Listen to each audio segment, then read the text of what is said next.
Hello beautiful soul! Welcome back to my channel. This is May Chang Ame from Japan, Cancer Kabayan. This reading is for you. Taon na connect kay Cancer.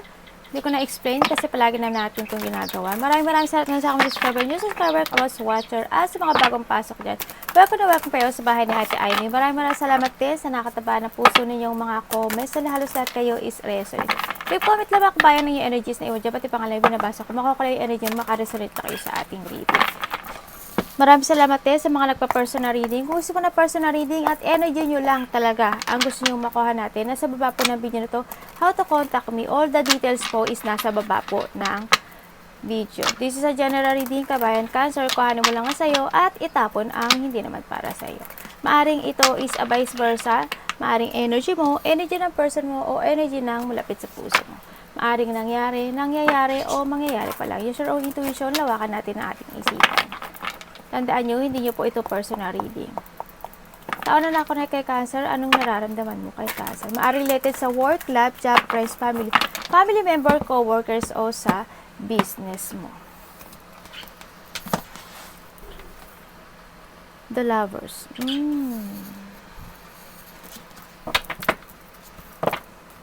Anong intention ng taon na to sa'yo? Anong intention mo kay Cancer? The Fool. Oh, okay. Anong action? You show me? Anong action mo kay Cancer? Oh, the Devil. My God. Ingat. Cancer, anong nararamdaman mo sa tao na to?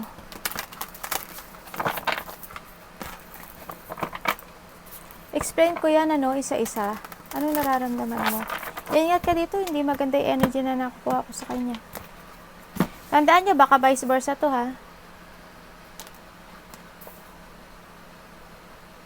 The King of Cups.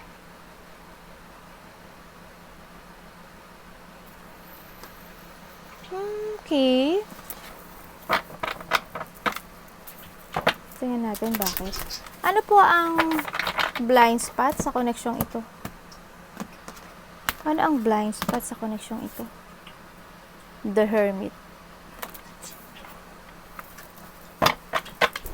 Okay. Palaisip lang. Energy mo, Cancer. July is the Queen of Coin. Universe, ano pong pwede nyo ma-advise kay Cancer? What is the advice?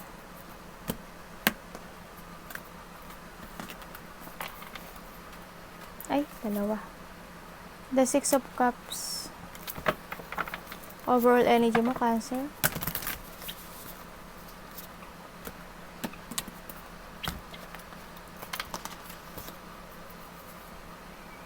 The Page of Wands. Okay.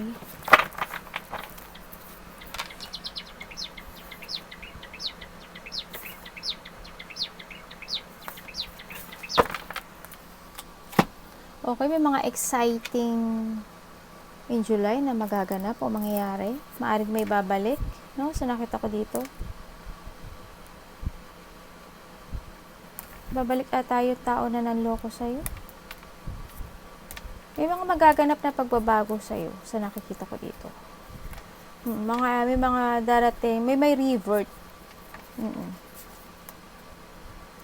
Maaring may kakausap sa'yo na dating na past person sa iba, no? Bakit The Lovers ang nararamdaman mo kay Cancer? May third party kayo dito, no? Ay!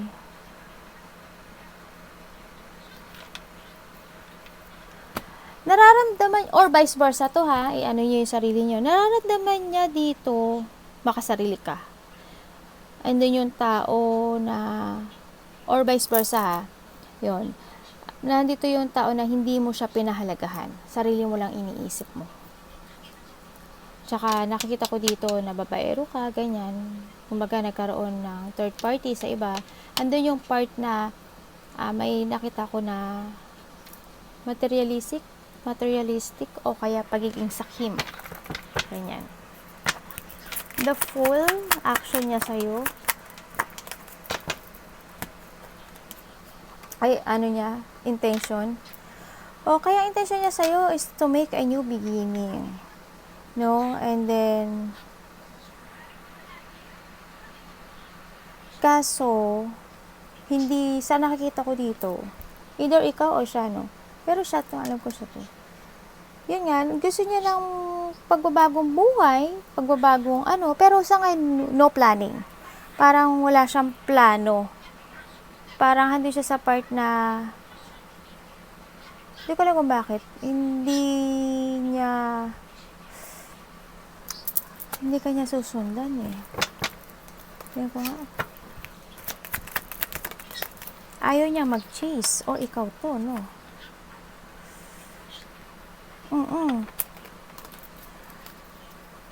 Kumbaga, dito, kung sino man ito yung tao na na handito na siya, nag-i-start na siya ng new beginning niya sa buhay niya. Gusto na niyang mag-start. May layunin na siya. You have the full and the full. May layunin na siya sa ngayon, pero hindi ko alam kung tinatamad siya, walang plano. Kung ito is babalik sa'yo, Cancer, nakita ko wala siyang plano. Wala siyang plano as in. Hindi ko alam kung naging mapagbigay sa kanya when it comes to money, ha. Pero when it comes to plan, wala.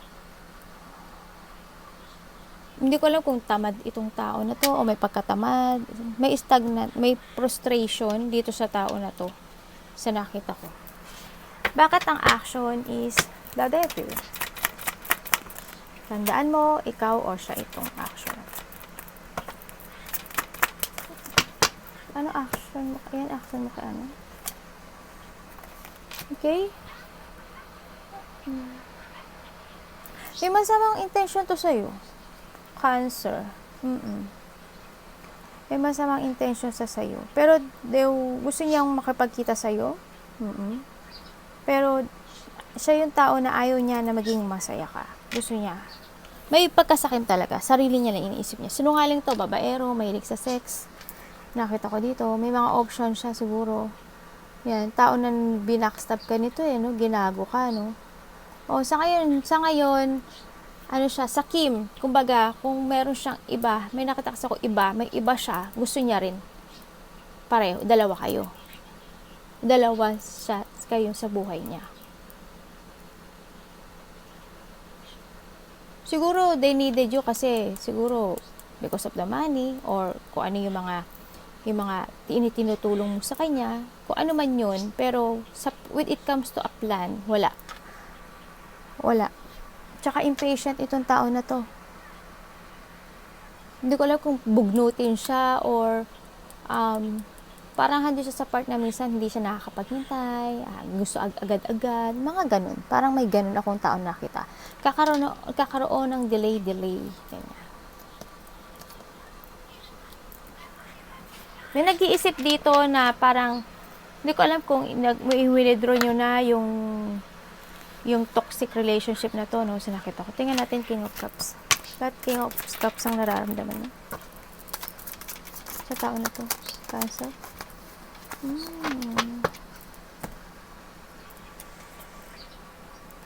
Alam mo, nakikita ko sa'yo, Cancer. Gusto mo rin siya eh.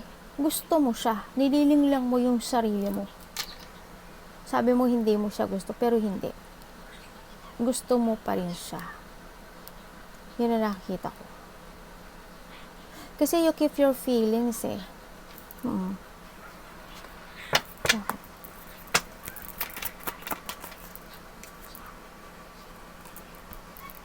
Andun pa rin sa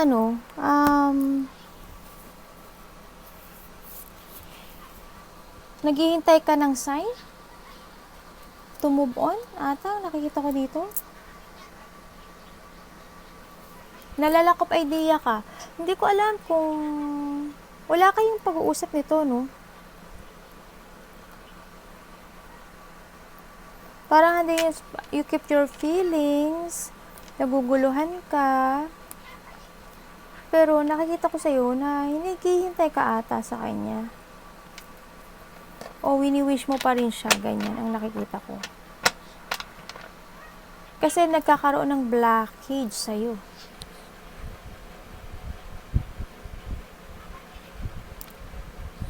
Sa ngayon, kasi sa nakikita ko, nararamdaman mo sa kanya, baka ikaw to, yung walang plano, no? O yun din, wala ka ring plano sa kanya. Wala pang plano, ikaw, sa ngayon. No? Kasi maaaring naghihintay ka pa, ang dami mo pa sigurong question, naguguluhan ka pa. Yun ang nakikita ko sa'yo. Kumbaga, hindi ko alam kung itong taon na to, binastos ka niya dati? May 9 games ka ba niya? Yan. Baka yung sarili mo, minamind games mo, kunyari, hindi mo na siya gusto, pero nararamdaman mo, gusto mo pa rin siya. No? Tingnan natin. May na-paranoid na tao eh. The Hermit. Bakit blind spot Hermit?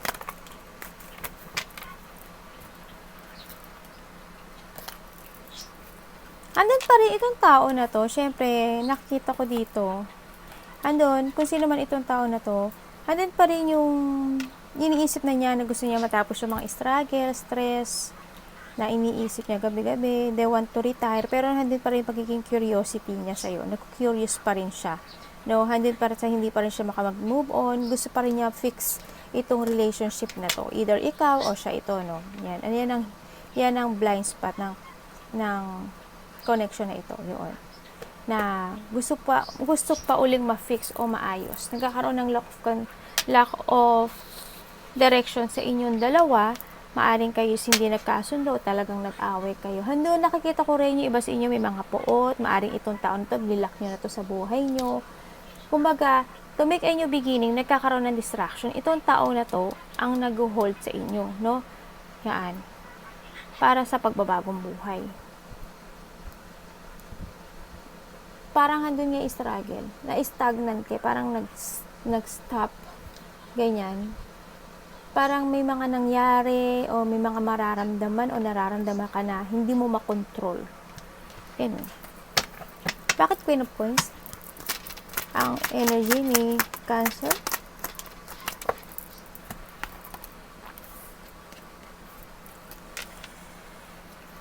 Ang energy mo this July is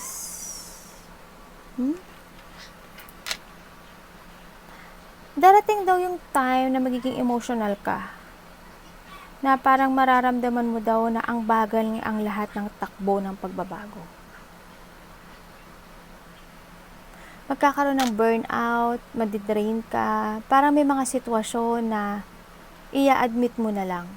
Okay, fine, okay na, sige na, okay, para matapos na ang lahat. Yung mga ganung part, okay, sa ba may nag-away. Parang ganun, parang okay, sige, tama na. Para wala na tayong away. Parang yung mga ganung sitwasyon. May mga sitwasyon na makikwit ka. May exhaustion. May mga sitwasyon na kahit ayaw mo, tatanggapin mo. Kailangan daw ng lakas ng loob. No? You need to use your intuition. 6 of Cups. Bakit po 6 of Cups ang advice ng universe kay Cancer?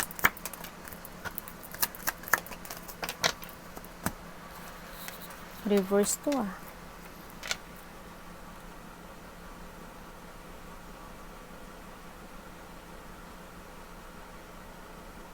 Ang advice na sa'yo is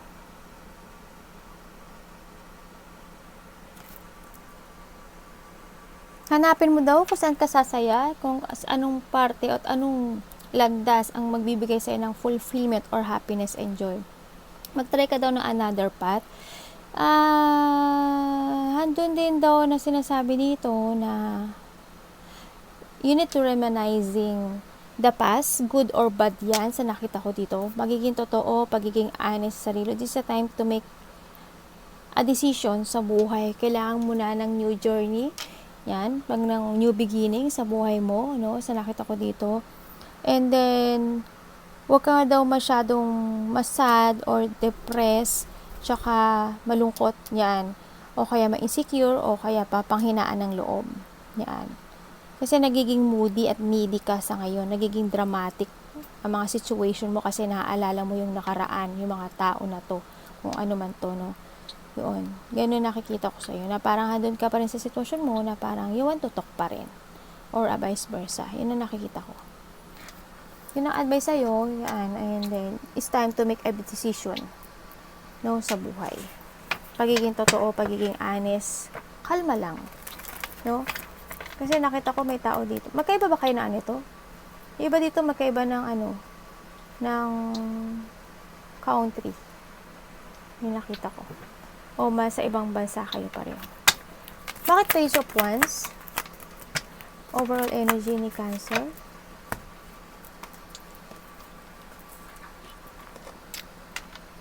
Sa internet mo ba ito nakita? O kaibigan mo? Kung ano man siya. Nakita ko dito na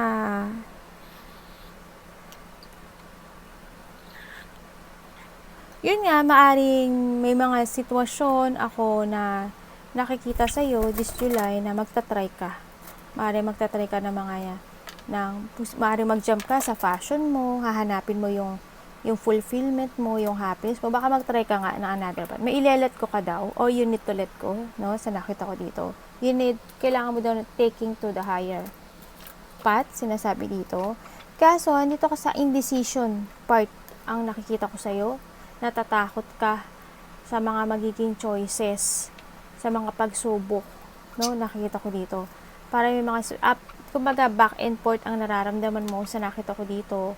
O kaya, you want to make a new beginning, pero may mga multiple priorities na may kailangan pang unahin. Maaring may mga multiple tasking pa na uunahin, maaring nahandun ka sa sitwasyon mo na kailangan mo i-evaluate ang mga bagay-bagay. Maaring gano'n sa nakita ko dito. Kaya medyo nakita ko siguro iba magtitiis muna kung nasaan kayo ngayon, no? Sa nakita ko dito. Pero sinasabi dito, yun nga, more give effort and keep moving to reach your goal. Make a new planning and para sa pagbabago, no? Hindi ka nag-iisa, huwag kang malungkot. Handyan yung mga friends at handa silang tumulong sa'yo. Huwag kang magpatrap. Yun ang sinasabi. Sa sitwasyon na hindi naman makaka-good para sa'yo. Arigato, namaste, God bless.